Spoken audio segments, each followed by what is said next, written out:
মিরপুরে granite slab বসিয়ে চলছে তামিম ইকবালের ব্যাটিং অনুশীলন।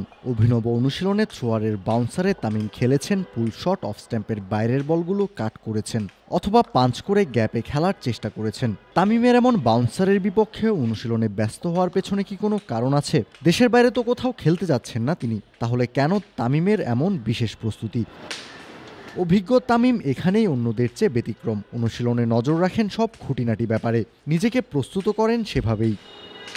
১১ তারিখ থেকে শুরু হতে যাওয়া এনসিএল টি-20 টুর্নামেন্টের পুরো আসর অনুষ্ঠিত হবে সিলেটে। ক্রিকেট নিয়ে যাদের চর্চা কিংবা খোঁজ রাখা হয় তাদের জানা আছে সিলেটের উইকেটের আচরণ কেমন। ঠিকই ধরেছেন, পেসাররা বেশ ভালো বাউন্স পান সিলেটের পিচে।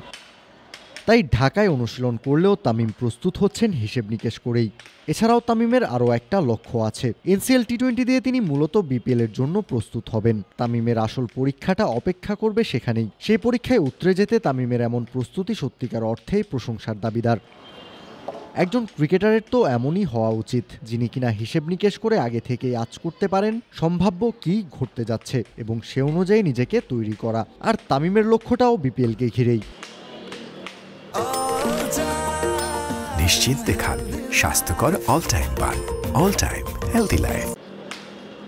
বিসিবির কথা মতো ঢেলে সাজানো হবে এবারের বিপিএল। মাঠ এবং মাঠের বাইরেও আসবে দৃশ্যমান সব পরিবর্তন, ছাড়িয়ে যাবে আগের সবগুলো আসরকেই। বিপিএলের উইকেট কেমন হবে সেটারও ইঙ্গিত এরই মধ্যে এসেছে বিসিবির পক্ষ থেকেই। প্রথাগত উইকেট থেকে বেরিয়ে এসে ট্রু স্পোর্টিং উইকেটে খেলা হবে এমন আশ্বাস দিয়েছে বিসিবি। তাই হিসেব কষে যে মিরপুরে অনুশীলন করছেন তামিম, তা আর বলার অপেক্ষা রাখে না।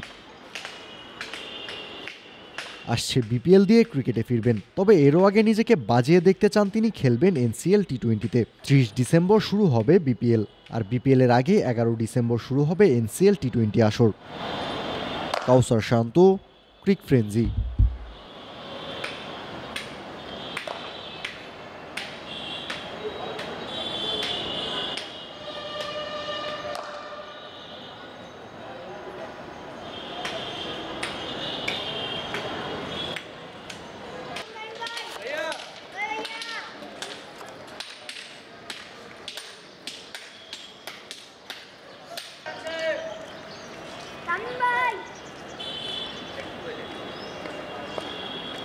আর এটা আঙুরও তুলেন, সবাই তো খালি আপনার পার্সোনাল তুলতে আছে, এটা লইয়া ঠিকই।